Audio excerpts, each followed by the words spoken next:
All right, welcome back to the last section of chapter 33. We're doing 33.5. It's kind of a longer one and kind of confusing, so don't feel stressed if it all doesn't make complete sense. So the plebeians gained political equality. So remember, they went to the hill, they refused to work, and the patricians had to give in a little bit.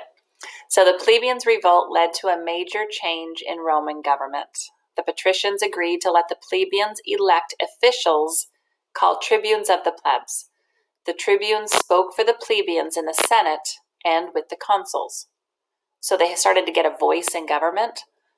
Later, tribunes gained the power to veto or overrule actions by the Senate and other government officials. Over time, the number of tribunes grew from 2 to 10. Plebeians could also elect a lawmaking body, the Council of the Plebs. However, the council made laws only for plebeians, not for patricians. The plebeians had gained some important rights. However, they still had less power than the patricians. Over the next 200 years, the plebeians staged a series of protests to gradually win political equality. First, they demanded that the laws be written down. In that way, the patricians couldn't change them at will. Around the year 451 BCE, the patricians agreed. The laws were published on tablets called the 12 Tables. And there's a picture right there of the 12 Tables. Next, in 367 BCE, a new law said that one of the two consuls had to be a plebeian. Former consuls held seats in the Senate, so this change also allowed plebeians to become senators.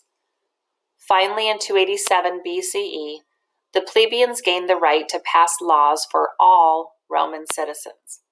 Now, assemblies of all Roman citizens, such as the Citizens' Association, could approve or reject laws. These plebeian assemblies also nominated the consuls, the tribunes, and the members of the Senate. More and more plebeians served alongside patricians in the Senate. After 200 years of struggle, the plebeians had won their fight for equality. Rome's republican form of government inspired future leaders in Europe and America. Rome became an example of a type of government ruled by a set of basic laws or a constitution. Future political thinkers also pointed to Roman ideals of elected assemblies, citizenship, and civic duty. They adopted the model of governmental bodies that could check each other's power. Above all, they were inspired by the spirit of republicanism. This means that government should rule for the good of the people.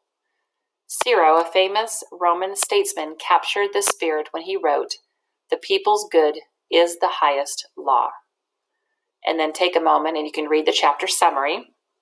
In your ISN, they're asking a couple of questions. 2 ways in which plebeians gained more political power. In each step, look at the dates and write down a major events that happened. And then number 3, on the spoke diagram, add the political characteristics of the Roman Republic that were adopted later in other parts of the world. So things that current civilizations got from the Romans in government. What are some of those things? For example, the idea of republicanism. So take a peek, take a few minutes, finish up your ISN. They're due tomorrow.